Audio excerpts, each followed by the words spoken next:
There you go. Okay, we're here with Siena Oristaglio of the Void Academy, which is an enterprise that she founded how many years ago, Siena? 5 years ago now. 5 years ago, with a mission to give artists an opportunity to make a living and show some kind of connection to the economy beyond putting their hat out. And so, welcome, Sienna. Thank Tell me a you. little bit about what you do and how it got. Well, first, tell me how it got started. So basically, I've been helping artists my whole life, basically since I knew what artists were, and was able to lend my skills with technology and with communications to artists that I cared about. And so I've been making websites for artist friends since I was a young teenager, because I happen to have that skill set. And been helping artists with newsletters. And then in my early 20s, I started learning how to crowdfund. So use crowdfunding platforms basically, and ended up running a series of kind of high profile campaigns for various artists, and then realized that I wanted to help as many artists as possible be able to use all these online tools to help sustain their practices, whether that's emotionally, mentally, or financially, ideally all three. And so I started this organization with two colleagues of mine, with the goal to create educational materials and workshops, and have clients that we guide through the process of creating websites and running crowdfunding campaigns and creating newsletters, and basically getting their artistic practice into a place where it's making the best use of tools that are out there right now, that can oftentimes do more than traditional models for artists. I know that one of the things you introduced us to, which was really exciting because it's not just a matter of money, but it's also a matter of engagement, was the crowdfunding, Mm-hmm. which is something I really hadn't been too familiar with. Yep. Tell us how that works, you know. So basically, I think a lot of people now are much more familiar with crowdfunding than they were even 5 years ago. But you have a bunch of different platforms now that exist that help people to um, basically create a campaign and ask for funds from their communities, to help reach an overall goal for a project.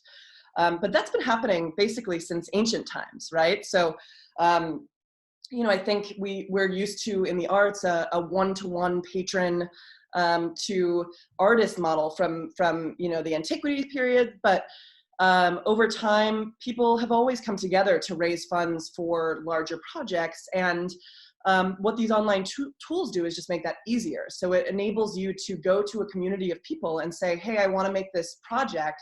Do you believe in this project that I want to make? If you do, great. Can you throw me just a little bit of money for that? And if I get 50 people or 100 people that can all throw me a little bit, then we can reach a larger goal and make that project come to life.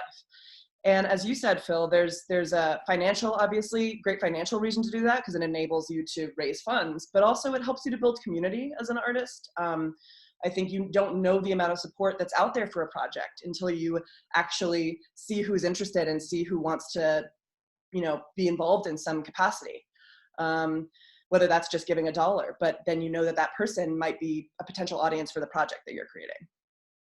And it seems also, I think, to have a political aspect too, because we're moving from like you mentioned earlier, a top-down kind of patron-oriented or organization-oriented. I mean, in my day, the idea was you applied to the NEA or to your state arts council, which still happens. I mean, that's still going on. But it was, that would be where you get your validation from, kind of the top down, and your money, if you were going to get any money at all. Whereas here, I'm wondering if you find that the actual art that gets made is impacted by the means that it's distributed and by its direct connection to its audience. Yeah, absolutely. I think what I've seen with the artists that I've worked with, I've now worked on dozens and dozens of crowdfunding campaigns, from really, really small to really, really huge. And I always hear from artists that it makes them feel very supported and free. Obviously there can be some obstacles or challenges, but I think with grants, there are a lot of hoops you have to jump through. And with institutional funding, there are a lot of borders and sort of boundaries on what you can and cannot make oftentimes. And so I think when you have an audience that's kind of directly connected to you, they're directly funding the project, you tend to have a lot more freedom with what you're able to do as an artist. And kind of the only proof that you need to give them is proof that you're actually manifesting the project. And there's not necessarily as much control over the artistic expression that goes in as there is with traditional models. Right. And I'm Right. not Yeah. saying, I think that often artists combine both, right? So you can Sure. get funding from multiple sources. I think obviously that's something that wherever you can, you should, if you're able to. And but I've definitely heard a lot of really surprised artists say, wow, I feel a lot more supported and free when I'm getting funding directly from an audience of people that just believes in what I want to do. And oftentimes they'll say, just go do it. You know, I don't need to have any kind of artistic control over that versus other models that sometimes do. Right, right. Well, I know on your website, which is a beautiful site, and you've got so many different things going on, webinars and crowdfunding and one-on-one sessions, and also all sorts of opportunities for information sharing. But I noticed one thing that just struck me right away was you point out that only 8% of those who've graduated with art degrees actually make a living with their art. And I know that for so many artists, so many poets, writers, I mean, this is enormously challenging because they feel like the other jobs that they take are to some extent in opposition to their vocation. It hinders their ability to make art. If I were a young artist who was facing this economic challenge and I came to Void, what could I expect to see? Well, I think it would depend on, we have a lot of offerings for different kinds of artists at different sort of stages in their practice, but our main offering is a membership model that we give, where we've created essentially a whole online curriculum in that's like a digital education for artists, essentially. So we have an online course in, first we go through how to create a great website for your work, because that's sort of a foundational thing that I think a lot of people look at when they're looking to support a project, or if you're trying to even, get published, etc. I think websites are an important thing to have down. And then we have how to create a great newsletter that helps you to grow your community.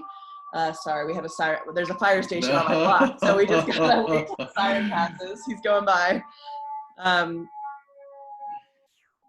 And so, yeah, so we have then we have online course and newsletters. Then we have a few in crowdfunding, and one in ongoing income, how to set up an online storefront, or how to use ongoing patronage, like a platform like Patreon, which helps people to make sort of ongoing income as artists.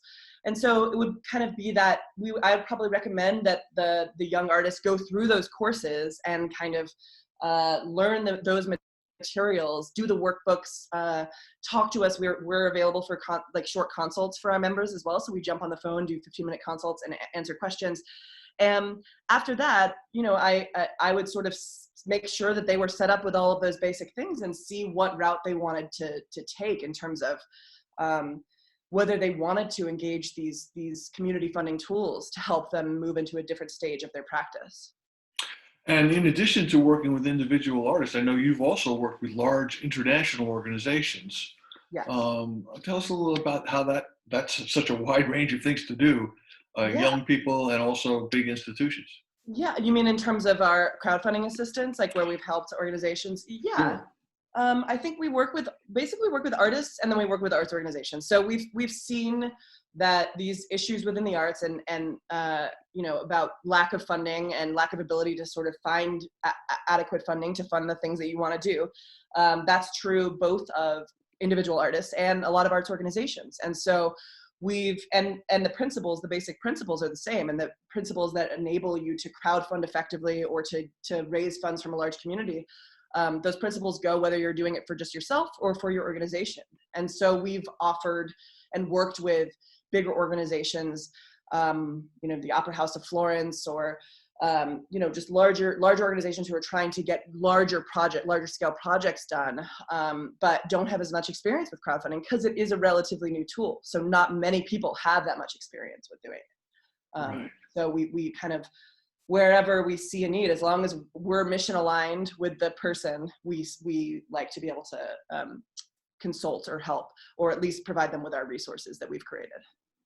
Well, we couldn't help but notice that even though you've made an attempt to make it appear like you're in a tropical forest, you are in fact in New York City. That's true. The fire truck gave you away, and you were saying earlier that in fact we may be hearing tornado sounds soon. So obviously the apocalypse is nigh.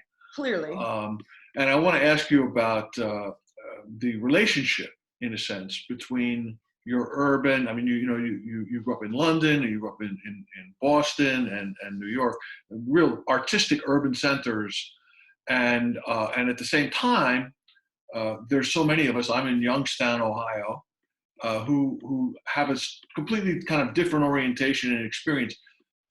What about the way Void, in a sense, brings urbanity, if you will, brings that networking through your location in New York and your connections in those other big cities to more rural and to folks who sometimes may feel like they're missing out on what's happening in New York and Boston and London?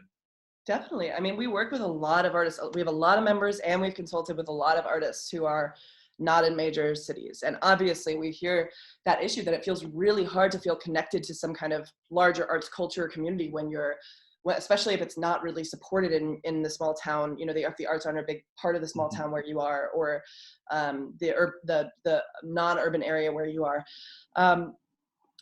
That's part of why I like what we teach, is that it relies on the internet, which is everywhere, right? Not everywhere, but everywhere that has, access to internet you can connect with anyone who is in urban areas or not. So we've done workshops and webinars where we have someone coming in from rural Ohio versus, somewhere in Brazil versus somewhere in Iceland. We have people from all over the world. And so we're trying to use and teach skills that are basically applicable to anyone in any area. Whereas it might be easier and you might make more connections faster just because of the in-person nature of what you can do, who you can meet in person in a city like New York. The internet helps you to connect with people who are not in those kinds of places, and you can build a community that way as well. And that's what we try and teach. And frankly, being in New York right now, with the current situation, you're not meeting a lot of people. So everyone's kind of moving to this model of, all right, well, how do we maintain and sustain communities that are virtual? And I think that because if what we taught wasn't internet based, that would be difficult. But what we teach are online tools, and anywhere that people have the internet, you're able to build and reach those people and build community out of that. I would think, I'm just guessing, that in a sense, these terrible circumstances have been almost presaged by groups like Void, who have foregrounded our network online so that it would be possible for us to survive, not just survive physically, but survive artistically, emotionally, through these social distancing restrictions. So it seems to me that Void is more needed now than ever. We've certainly been getting a lot of requests to help with crowdfunding projects during this time, to help with online efforts to raise funds and to build supportive communities, definitely, because frankly, just that can't happen in person right now. And so it's very lucky that this is sort of the specialty that we're in, is helping people to do this without having to be in person. Right. And I think, it's obviously the in-person connections that people can make are really important. We always encourage people to do that when they can, and then bring those connections into the online space to keep in touch and keep people updated. But when that's not possible, this is all we got right now. And so, it's good that we can use it to the best of our ability to continue to build connections with people and communities. For me, one of the coolest things when I first heard about this, and was the fact that that you brought it together with with close friends who all had skill sets which were complementary. Noah Blumenson Cook, Karina Vertol. I always call her Karina. Manitoba, yes. I always call her Karina O'Brien because I'm terrible with pronunciation of anything that isn't at least vaguely Irish. I can go Italian. I can do Italian, but I can't. Russian is a bridge too far. But you guys are such a wonderful team. Tell us a little bit about how that works. Yeah, so basically where I have the communications background and the fundraising background and some sort of design mixed in there as well, Noah is a tech wizard, and in a way that is way extends beyond my ability. So he's great he can code, he can help with all the tech issues we run into and when helping artists build websites or newsletters. So he's really good not only at doing the technology part, but also explaining it and making it feel like it's understandable and easier. So his mind is moving a mile a minute, but he can make it seem less terrifying and more approachable, especially when we're working with artists who have a little bit of technophobia.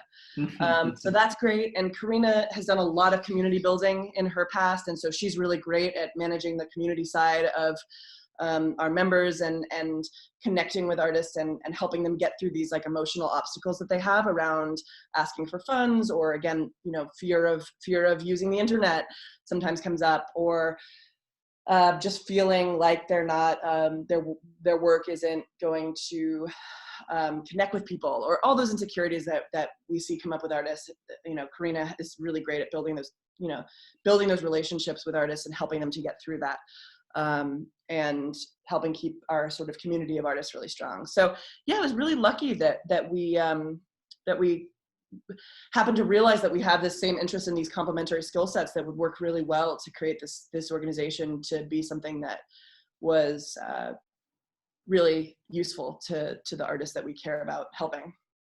So it's not, as well as helping others, it's also a model, I think, an inspiring model for people to recognize that your network is right here. Your network is those people that you've already built relationships with, and it's just time to take those relationships and make them, give them a formal or organizational structure.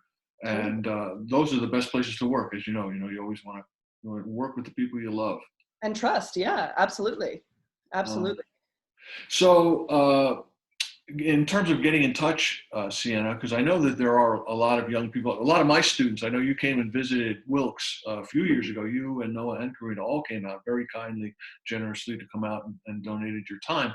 And I know that the students were just really excited about that, because it's the elephant in the room in a lot of ways, especially for students who have, put in not only a lot of time, obviously, but a lot of money in their degrees, and have made huge life sacrifices in order to commit to their art. And while they don't want to appear venal, but on the other hand, there's got to be a way of sustaining your physical life while your spiritual and artistic life thrives. And so I'm thinking those students and them contacting you, and they should, I guess the first thing they should do is get in touch with the website, isn't it? And the website is voidacademy.com. voidacademy.com. Like the void. Voidacademy.com. Yeah, they should check out the website. We have a lot of great resources on there that are just free and open. We have a journal where we interview artists about different aspects of their practice and what was helpful to them in growing their practice and raising funds and growing a community. We have some free resources if you sign up for our mailing list. We have a resource library with a bunch of workbooks and PDFs. And then we have our membership model, and also, that includes these short consults with us, or you can engage us on a level for further, more in-depth consulting. But really, if you're coming through this class, just send me an email after you've checked out the website, so you know what there is. Just send me an email. I can give my email directly if that works for you, Phil. Sure, of course. And I might add one thing we haven't really touched on, but Siena not only is an arts administrator and educator, but also a writer of great promise in her own right. She's been doing some amazing crossbreed, hybrid type works, which are both poetic, memoir, art criticism, and so on and so forth. And I think that that connects with what you're doing here, because not only are you experiencing art as something that's brought to you from the outside, but you're also dealing with publishers, editors, and your own demons as a writer and as an artist yourself, which I think connects you in another way with these people who you're working with. Absolutely. I mean, Noah, Karina, and I all are artists ourselves as well. And we've all struggled with these same things and happen to have this sort of skill set that is useful for this particular thing. And that definitely helps me to connect better with the artists that we work with, because I know the struggles of it. We all know the struggles of it. And so we're able to kind of look at that and say, okay, we've been there, and how do we sort of apply this skill set to these obstacles that we all are familiar with? Absolutely. Yeah, I think that's definitely helped. I think it's really hard to listen to advice from people who don't have that experience themselves. And so I'm glad that that's not me in this situation. That's not my co-founders either. We all know. Right. Yeah. Well, thank you so much, Siena Oristaglio, Void Academy. And my email, can I give my email yes, here? please. Okay, Yes. it's Siena, SIENA, @voidacademy.com. Okay. Yeah, so feel free to reach out and just say you came from the class, and I'll definitely respond and answer any questions you have. Thank you, Siena Oristaglio. Yes, thank you so much, Phil. Have a great one. You too.